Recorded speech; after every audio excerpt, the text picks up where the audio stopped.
about the history of this quilt and how it inspired you to write this book. This quilt dates back to the Civil War, and there was a little note penned to it. And at first I thought it was my grandma Nellie's writing, and then I realized it was actually my great-grandma Eva. My mother had done some genealogy work, and I knew that the person who made it was Diana Lewis. That was my great-great-grandfather's stepmom or adopted mom, whatever you want to say. This is a lovely quilt. It's still in wonderful condition. The Grout had a red and green quilt exhibit, and the Courier covered some pictures of it. I saw the article in the newspaper, and I called the Grout, and they put me in touch with Robin. And so I took this quilt and several others up to the Grout, and she verified that yes, indeed, the dies and the rustic rose pattern fit with about 1860.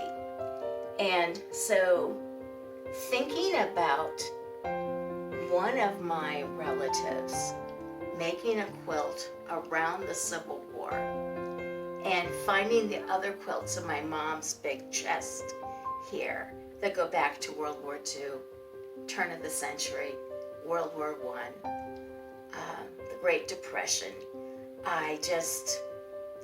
I wanted to write a series about a big Iowa family. So it's historical fiction, but in my head, I classify it as Iowa fiction about a farm family that also has city cousins. And I created a town, Jubilee Junction, and a good friend of mine captured that vision in a map for Jubilee Junction. Tell me about how the quilt factors into the story that you've written in The Gift. Well, in The Gift, the first book, there is a mysterious California quilt. Gracie doesn't have any idea what on earth makes a quilt a California quilt. And her mother, Becky, is puzzled and I think a little just sad that her mother didn't talk to her about it. The grandmother and the grandmother Gracie is named for. The grandmother died 2 years earlier, so grandmother Grace can't tell any explanation. The only one left is Aunt Violet. But part of Grandma Grace's gift is a box of 24 old-fashioned cassette tapes. Oh, and I didn't tell you this part. I actually have a big tub of cassette tapes, and some of them are from my Grandma Nellie.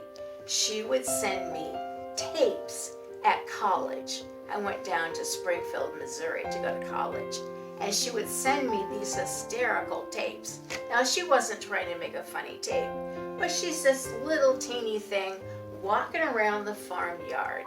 And so people would come in my room and look around because they're hearing cows and chickens and horses and pigs and this dog barking. You know, did I have farm animals in my dorm room? And then she would just talk about the day. Well, Art's gonna drive me into Garwin and I'm gonna get my hair done.